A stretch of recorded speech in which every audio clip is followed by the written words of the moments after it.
Richard Crouse. Tell me a little bit about your take on this. I've been reading a couple of interviews here with you, and you say, rather than calling it a sci-fi film, which I think would have been my first inclination, you say it's a contemporary thriller. It's more than that. What I think is a sci-fi film that places the sci-fi secondary to the relationships contained within and the ideas within. That's not a bad definition. I guess my approach was to try and just diffuse the idea that this was just another sci-fi film, because I think there is a lot more to it than that. And I think if you open up with the idea that it's a contemporary thriller that has some sci-fi ideas in it, then you can kind of explain from that point that really it's about the characters. It's about this character that Jake plays, Colter Stevens, who finds himself on a train, and it's got a very classic feel to it. You know, he's an ordinary guy who finds himself in crazy circumstances. There's a mysterious dame. It's almost like a Hitchcock movie in that respect. And then obviously it becomes a lot sort of weirder. Well, I was going to ask about Hitchcock because the train stations, there's a clock tower, there are things that are very, to me, very kind of Hitchcockian all the way through this. A big influence on you?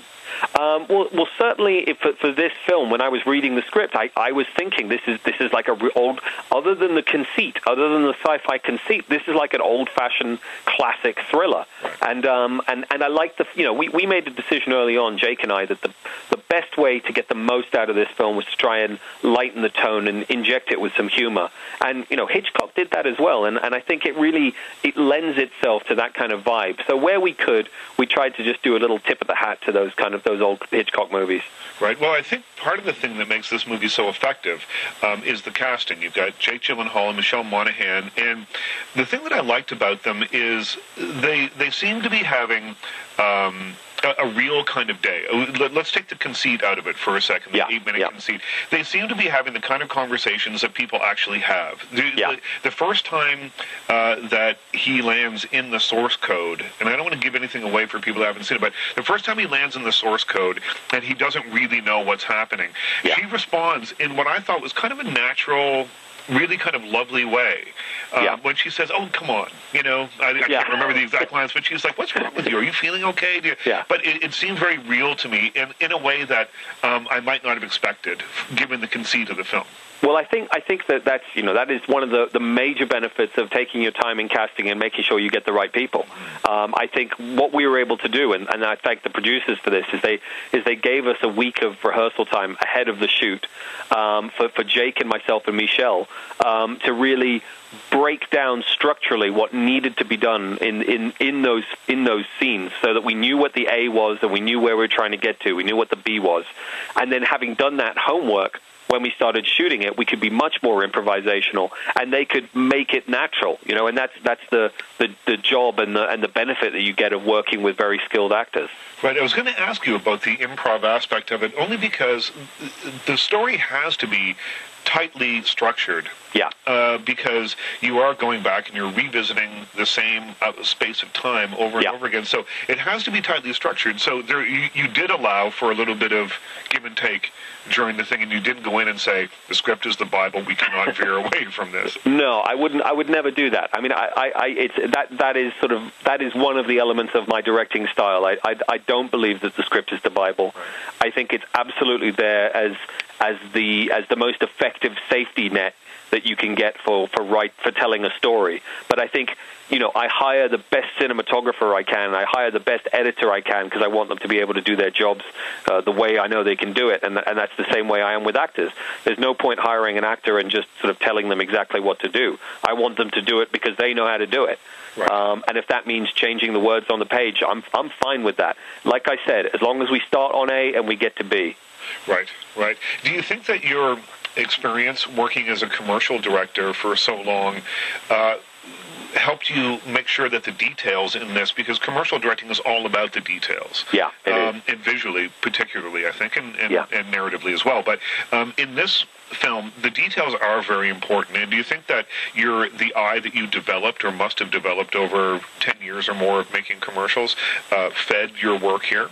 I think it helps. I think it helps. I am, if you can ask my girlfriend, I am a painfully detail-oriented person. Well, the devils are in the details, Absolutely. So that kind of comes naturally.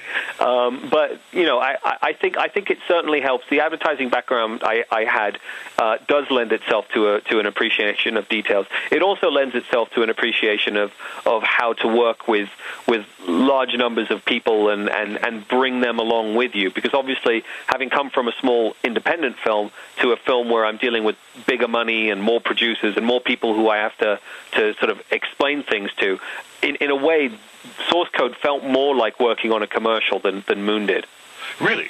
Yeah, I think guess because of the input, there's way more people, right? There's a lot more people, and you have to, you really do. I make the comparison that it's a bit like the difference between driving a speedboat and trying to captain an oil tanker. You really have to take your time to help swing everyone with you. Right. Now, I find it interesting the projects that you are choosing to make. Moon, which was essentially one character, and I don't want to give anything away from people that haven't seen it. Yeah. But essentially one character for a couple of hours that we're going to share the screen with, and then in this one you've chosen a movie that has a great deal of repetition in. These are both things that I would think that. Recently, or people that have recently started making features might avoid in some way, only because they're difficult, right? They represent huge challenges to keep the movies compelling and interesting. Well, I do kind of. I have to say, I do kind of get off on the puzzle solving aspect of making movies. I like those challenges, and it keeps me feeling like beyond just the script, I have a specific agenda. I have a puzzle to solve. Right. So for me, that's a lot of fun. I don't know if all of my films will end up being like that, but I do really get excited when I read a script and think, oh, how can you do that? How are you going to be able to solve that particular difficulty? And that's a lot of fun. And then by the time I've thought it through enough, I'm completely engaged, and I want to do it. I want to solve it. Right. What movies did you grow up loving? Well, funnily enough, when I was really young, it was the real classics. I was very much into my Errol Flynn movies, the old pirate and Robin Hood movies he did. James Cagney as well. I was watching videos at home a lot when I was a very young kid. So we had a U-matic of a lot of old movies, so Sony U-matics. So those were the kinds of movies that started me off. And then, when I was growing up, my tastes expanded, and I got more into science fiction actually, and Star Wars and Blade Runner, all those kind of films really started to engage my interest. Right. I think I'm about 10 years older than you are. I'm 47, so I think I'm at least probably. And for me, it was movies like Planet of the Apes and things like that. Oh, of course. That those were fantastic. That took me to a different place, but still were about something more than the science fiction conceit of the film. They were about the ideas rather than the, hey, look, it's monkeys that can talk. It was about more than that, right? Yeah, I mean, you can call them message movies, but I think that does them a disservice. I think they really they did appreciate the human being at the center of the narrative, right? And I think that is something which certainly appeals to me. Richard Crouse.